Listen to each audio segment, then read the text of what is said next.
इस टॉपिक में 1 metre cube slab में कितनी क्वांटिटी आएगी, उन सारी चीज़ को हम कैलकुलेट करेंगे। तो वीडियो को लास्ट तक देखते रहिएगा। तो देखिए, इससे पहले मैंने आपको कोई भी एक स्लैब होता है उसका कोई भी वॉल्यूम हो उसके ऊपर मैं वीडियो बनाया था, पर ये जो वीडियो है इस वीडियो की मदद से आप इस सारे जितना भी क्वांटिटी होगा सारी चीज़ों को कैलकुलेट कर पाओगे। ठीक है, तो मान लीजिए आपको ये बात पता होना चाहिए, जब आप 1 मीटर क्यूब के लिए निकाल लेते हैं तो आप इजली से 10 क्यूब मीटर हो गया और 5 की जितना भी क्यूबिक मीटर क्यों ना हो आप निकाल सकते हैं। इसीलिए आपको क्या करना है, फर्स्ट 1 क्यूबिक मीटर को निकाल लेना है। तो आप आइए कॉन्सेप्ट से हम इसको समझते हैं। जैसे मैं यहाँ लिखा हूँ, calculate the material for 1 metre cube slab. कोई भी स्लैब हो, आरसीसी का स्लैब हो या पीसीसी का स्लैब हो, हम 1 मीटर क्यूब में उसमें क्या क्या क्वांटिटी आएगी वो सारी चीज़ को कैलकुलेट कर लोगे, तब आप क्या 5 मीटर हो, 10 मीटर हो, जितना भी हो, 0.5 मीटर हो, हाफ मीटर क्यों ना हो, कितना भी वॉल्यूम हो, तो आप क्या करोगे, इजीली से कैलकुलेट कर पाओगे। तो बिना देर के टॉपिक को स्टार्ट करते हैं।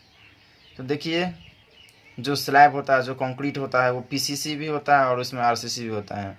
तो देखिए, आपको पता है पीसीसी कहाँ पे यूज करना है और आरसीसी। देखिए, आप घर बैठे ही आप क्वांटिटी को फाइंड आउट कर सकते हैं। कैसे कर सकते हैं, आपको सिर्फ पता होना चाहिए। जैसे कोई भी कंस्ट्रक्शन साइट पे आप काम कर रहे हैं, आप किसी वजह से आप उस दिन साइट पे नहीं जा पा रहे हैं, ठीक है, तो आप क्या करिए, आपको कोई बोलेगा सॉरी इसमें इतना क्वांटिटी निकालना है, हम कैसे निकालें, तो आप उससे सिर्फ यही पूछना है कि वो स्लैब आरसीसी का है या पीसीसी। वो बोलेगा पीसीसी है तो क्या, उसका आप क्या करिए, उससे बोल देना उसका वॉल्यूम कितना है। सिर्फ आपको वॉल्यूम पता होगा तो आप सारी चीज़ अपने आप कैलकुलेट कर पाओगे। उसमें आपको ये नहीं पता उसमें रेशियो कितने आने वाली है, क्योंकि जो आप पीसीसी होता है उसमें रेशियो ज़्यादातर M50 ही आता है। आप ये बात याद कर लीजिए, जहन में रख लीजिए, तो आपको समझ में आ गई। तो देखिए, आप क्या करिए, उसका वॉल्यूम वहाँ से कैसे भी करके फाइंड आउट कर लीजिए। और उसमें क्या करिए, उसमें देखिए पीसीसी होता है उसमें ज़्यादातर M50 होता है, और जो आरसीसी का मेंबर होता है, आरसीसी जैसे हो गया बीम हो गया, कॉलम हो गया, उसमें क्या होता है M20 मोटा मोटी तौर पे यूज करता है। जैसे M20 में रेशियो कितना आता है 1:1.5:3। तो M50 में होता है 1 पार्ट सीमेंट, 2 पार्ट सैंड और 4 पार्ट सिगरेट। इस तरह से काम करती है। तो आप समझ रहे हैं। तो देखिए, मैं यहाँ पे क्वांटिटी में निकाल रहा हूँ। जैसे आप 1 मीटर क्यूब क्वांटिटी निकाल लोगे तो इसकी मदद से अब क्या होगा, आप कितना भी क्वांटिटी भी निकाल सकते हो। ये हम स्टार्ट करते हैं। तो देखिए, आपको क्या है, आप पीसीसी पहले हम निकाल लेते हैं, ठीक है। जैसे कोई भी एरिया पे आप कास्टिंग हो रहा है, जैसे फाउंडेशन के अंदर कास्टिंग हो रहा है, तो वहाँ पे क्या होता है, आप एक बात भी ध्यान कर लीजिए, आप साइट इंजीनियर है तो क्या होगा, जब पीसीसी जहाँ पे वर्क हो रहा है, जैसे पीसीसी वर्क कहाँ पे होता है, जैसे फाउंडेशन में हो गया, फाउंडेशन में जहाँ पे फाउंडेशन में ज़्यादातर पीसीसी वर्क होता है। और स्लैब जैसे फर्स्ट ग्राउंड फ्लोर का कास्टिंग होता है, वहाँ पे पीसीसी यूज़ करते हैं। जैसे आप बीम हो गया, ठीक है, बीम स्लैब में तो आप आरसीसी वर्क करते हैं, तो उसमें रेशियो भी चेंज होना चाहिए। जब आरसीसी आता है तो उसमें रेशियो भी इंक्रीज़ होने लगता है। वो चीज़ को आप समझ रहे हैं, तो इस चीज़ को ध्यान दीजिए। तो देखिए, आपको पीसीसी निकालना है तो उसमें आप रेशियो एक फिक्स कर लीजिए और अपने माइंड में याद कर लीजिए 1 क्यूबिक मीटर के लिए कितना आएगी। तो कि मैं 1 क्यूबिक मीटर के निकाल रहा हूँ, इसी की मदद से आप 10 क्यूबिक मीटर कितना भी निकाल सकते हैं। तो देखिए, मेरे पास ये एक क्वांटिटी देखिए क्या है, मैं पहले क्या कर रहा हूँ, 1 क्यूबिक मीटर के लिए निकाल रहा हूँ। किसके लिए निकाल रहा हूँ, पीसीसी स्लैब के लिए, ठीक है। तो देखिए, 1 क्यूबिक मीटर में क्या होता है 1 इंटू क्या हो, यहाँ पे 1 क्यूबिक मीटर है, ठीक है, तो 1 यहाँ पे है, और 1.54 क्या है, उसका जो ड्राई फैक्टर बोलता है, कंक्रीट के लिए 1.54 होता है, ठीक है। इन दोनों को जब मल्टीप्लाई करोगे, ठीक है, और जो वैल्यू आएगी वो कितना होगा 1.54। वो मैं शॉर्टकट में दिया हुआ, यहाँ पर लिखा नहीं हूँ, ठीक है, यहाँ पे मैं डायरेक्ट लिख दिया 1.54। आप देखिए, आप तो एक बात समझ रहे हैं, जो रेशियो है, रेशियो M50 का रेशियो कितना होता है 1:2:4। तो देखिए क्या है, जब तीनों को सम करोगे कितना होगा 426 + 1 7। जब 1.54 डिवाइडेड बाई 7 करोगे कितना होगा 0.22 मीटर क्यूब। देखिए, ये जो वॉल्यूम है क्या है, ड्राई वॉल्यूम है। जब आप ड्राई वॉल्यूम में 1440 डेंसिटी ऑफ सीमेंट के साथ मल्टीप्लाई करोगे तो कितना होगा 317 kg। ये जो सीमेंट है वो केजी में आ गई, ठीक है।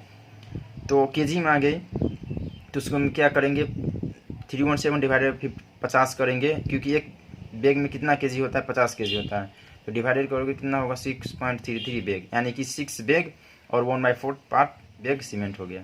तो समझ रहे हैं। और सैंड भी कैसा है, देखिए सैंड की जो एक आएगी, जो एक क्वांटिटी ये आएगी वॉल्यूम, सैंड का रेशियो कितना है 2 है, तो 2 के साथ मल्टीप्लाई कर दीजिए तो ये आ गई और कोर्स ग्रेड भी ऐसा ही है 0.22 4 के साथ मल्टीप्लाई कर दीजिए, इसका रेशियो भी 4 है यहाँ पे। तो वही चीज़ को हम यहाँ पे किए। तो देखिए मैं मोटा मोटी तौर पर कहना यह चाह रहा हूँ कि देखिए जैसे आप पीसीसी के लिए वर्क करें तो ये जहन में रख लीजिए, याद कर लीजिए मेरे को कितना एक क्यूबिक मीटर में कितना सीमेंट लगेगी, तो 6.33 बैग लगेगी। तो आप क्या करिए, ये एक कांस्टेंट की तरह याद कर लीजिए। जैसे आपको 5 मीटर क्यूब में निकालना है, पीसीसी वर्क के लिए 5 क्यूबिक मीटर के लिए निकालना है, तो क्या करिए 6 × 5 कर दीजिए, 6 5 30 पॉइंट समथिंग, यानी कि 31 बैग क्या आ जाएगी, सीमेंट आ जाएगी 5 क्यूबिक मीटर के लिए। और उसमें मल्टीप्लाई कर दीजिए 5, तो इतना क्यूबिक मीटर सैंड आ जाएगी। तो ये वैल्यू क्या करिए, ये आप याद कर लीजिए। और किसके लिए याद कर लीजिए, पीसीसी के लिए याद कर लीजिए। बस आपको कुछ नहीं करना, आप बाद में क्या करते हैं 1.54 से मल्टीप्लाई करते ड्राइव फैक्टर ये निकालते, कुछ नहीं निकालना, आप सिर्फ ये टर्म याद कर लीजिए। पीसीसी के लिए कांस्टेंट टर्म है, ये इतना ही आएगी, आप कुछ क्वांटिटी इधर उधर हो सकती है। तो ठीक है, अब आइए हम आरसीसी के लिए भी एक टर्म जान लेते हैं। यही टर्म आप याद कर लीजिए, समझ लीजिए। इसके बाद आपको कितना क्यूबिक मीटर हो, कोई भी एरिया हो, आप इजीली से निकाल सकते हैं। कोई भी आरसीसी, जैसे आप यहाँ पे मैं स्लैब की बात करो, आप आरसीसी रोड होता है वहाँ पर थोड़ा रेशियो ज़्यादा होता है, तो उसमें भी कुछ नहीं। जब आप रोड का सर्वेइंग कर रहे हैं, रोड का क्वांटिटी मेजरमेंट कर रहे हैं, फाइंड आउट कर रहे हैं, तो उसके लिए भी उसमें जो रेशियो होता है M35 होता है, उसमें हाई रेशियो होता है, उसमें भी कुछ नहीं। उसमें भी क्वांटिटी आप मेजरमेंट करिए और एक फिक्स क्वांटिटी रख लीजिए, उसके साथ मल्टीप्लाई कर दीजिए, तो सैंड सीमेंट एग्रीगेट खुद ब खुद आ जाएगी। ठीक है, तो अब हम आते हैं आरसीसी स्लैब के ऊपर। तो देखिए पहले हम क्या करते हैं, सीमेंट निकालते। देखिए आपको पता होना चाहिए जो आरसीसी स्लैब होता है वो, उसमें हम रेशियो कितना लिया, M20 लिया हो, और जो पीसीसी है उसमें क्या हो, रेशियो लिया हो M50 लिया हो। ठीक है, M50 का रेशियो है। तो आप आइए हम इसमें सीमेंट निकालते हैं। देखिए सेम इसी तरह प्रोसेस है, जो आप पीसीसी में निकाले थे कितना हो गया 6.33 बैग, और आरसीसी में क्या हो गया 8 बैग। ठीक है, और पीसीसी में सैंड कितना आया था 0.44 क्यूबिक मीटर क्यूब, और इस आरसीसी में सैंड कितना 0.42, यानी कि इसका मतलब क्या हो गया, पीसीसी में ज़्यादा सैंड आई है। और कोर्स भी ग्रेड देखिए यहाँ पे ज़्यादा है इसके मुकाबले, इसमें ज़्यादा है और इसमें कम है। इसका मतलब क्या, इसमें सैंड ज़्यादा है। देखिए इसमें, इसका मतलब क्या हो गया, इसमें सीमेंट ज़्यादा, यानी कि सीमेंट इसमें ज़्यादा, यानी कि इसमें क्या है, स्ट्रेंथ ज़्यादा है। तो सीमेंट ज़्यादा है, इसमें पैसा भी ज़्यादा लगेगा। तो इसमें आरसीसी स्लैब में कॉस्ट भी ज़्यादा आती है इसी पॉइंट ऑफ व्यू से, क्योंकि इसमें सीमेंट ज़्यादा है। तो सीमेंट ज़्यादा है तो पैसा भी ज़्यादा लगेगा। एज इट पता है सैंड और कोर्स ग्रेड जो होता है उसके मुकाबले सीमेंट महंगा है, तो इसीलिए होता है। तो आप देखिए, तो यही है, आपको पता चल गया। जब आप घर पे बैठे आप क्या कर सकते हैं, वॉल्यूम किसी तरह से आप पता कर लीजिए, तो आप इसकी मदद से आप खुद ब खुद आपको पता चल जाएगी कि वहाँ पे कितनी क्वांटिटी आएगी। घर बैठे आपको कुछ मेजरमेंट करना है, कुछ क्वांटिटी को कुछ नहीं करना, सिर्फ एक वैल्यू को याद कर लीजिए कि 1 क्यूबिक मीटर में पीसीसी वर्क के लिए कितना बैग सीमेंट आती है, और सैंड आरसीसी वर्क के लिए कितना बैग सीमेंट आती है। उस चीज़ को आप सिर्फ जान लीजिए, तो आप इस मदद से आप सब चीज़ कर सकते हैं। ठीक है, तो आप वीडियो का ओवरऑल देख लीजिए, समझ लीजिए। आपको कोई भी डाउट हो तो आप कमेंट करके पूछ सकते हैं। क्वांटिटी को इजीली फाइंड आउट कर लीजिए। 1 क्यूमीटर के लिए आप जब निकाल लेते हैं तो इजीली से आप कितने भी क्यूमीटर निकाले, इसी पॉइंट ऑफ व्यू से मैं ये वीडियो बनाया हूँ। पीसीसी वर्क होता है तो उसमें क्या होता है 6.33 बैग ही सैंड लगती है, जब आरसीसी होता है 8 बैग। तो आप यही चीज़ याद कर लीजिए, 1 क्यूबिक मीटर के लिए हमें आरसीसी वर्क जब करना है, 1 मीटर क्यूब के लिए आरसीसी वर्क करना है। आरसीसी वर्क सिर्फ याद कर लीजिए, आपको ग्रेड रेशियो से मतलब नहीं, क्योंकि आरसीसी का रेशियो सिर्फ ज़्यादातर M20 ही लेता है, कभी कभी M25 M50 भी लेता है, पर उस चीज़ को आप उतना मत कीजिए, क्योंकि जनरली जो बिल्डिंग कंस्ट्रक्शन साइट होता है वहाँ पे M20 लेता है, और पीसीसी के लिए M10 लेता है, M50 ज़्यादातर M50 लेता है। तो आप इसी मदद से 1 क्यूबिक मीटर जब आप निकाल लोगे तो इजीली से कितने भी